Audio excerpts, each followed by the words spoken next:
few hours ago, we presented the program we called Carmel, the Carmel program. It was presented to our general staff, some of our friends from the US Army, major generals, and today we are sharing with you the capability that was developed for several years.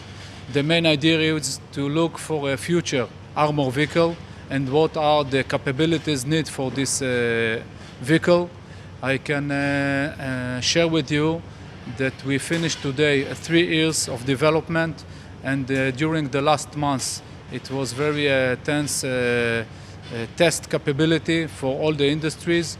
We contracted 3 industries for this capability, תעשייה אווירית, Elbit and Rafael.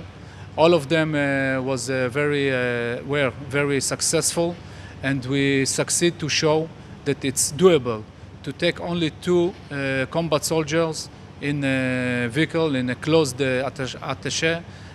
closed hatches and closed cell, and they can operate a full mission of this vehicle. And even though these vehicles aren't unmanned, there is lots of artificial intelligence in them. They are manned, but only with 2 crew of 2 people instead of 4. Later on, we are thinking about it. Maybe later on there will be less or not at all. At the moment, we are talking only on 2 people that operate overall the mission of this vehicle, driving wise, and of course operate all the mission of this vehicle.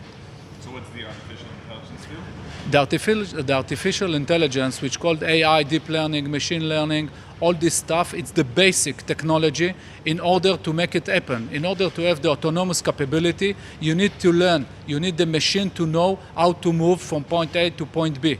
If you want the system to find by itself the target, to identify them, and to pinpoint to them, you need to learn the machine to do it by yourself. To do it by yourself, we call it artificial intelligence. And we're seeing even Xbox game controllers in these war vehicles? It's very interesting. Since we went for 3 different industry and we gave them free one to bring us the concept under the main challenge that we put in front of them, each one of them implement different kind of concept. Mainly the difference was not in the sensor, but mainly how they are going to operate it. I said they have 2 operators. One of them went for very large screen, panorama screen with touch screen. Some of them went on small screen with helmet, with a visor that you can play like in an aircraft or helicopter.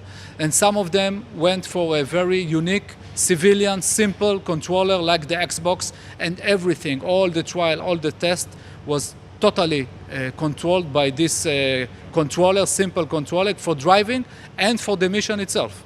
Seems so futuristic. How soon will we be seeing these vehicles and these technologies on the field? At the moment, I can say that we saw the technology and the op is there, which means we show it's doable. The next stage, we are now getting into the stage that we are going to inquire, to gather all the data, to analyze it, and then we'll decide what is the right concept. After we decide about the concept, I believe it will be 2 months from now, we are going to the ground force commander. We will share with him, of course, all the details, what our thinking. Us, it's me, myself, chief of the armor, and Mantak, which is the tank directorate in the Ministry of Defense. And overall, we'll decide, put our proposal, and they will need to take a decision.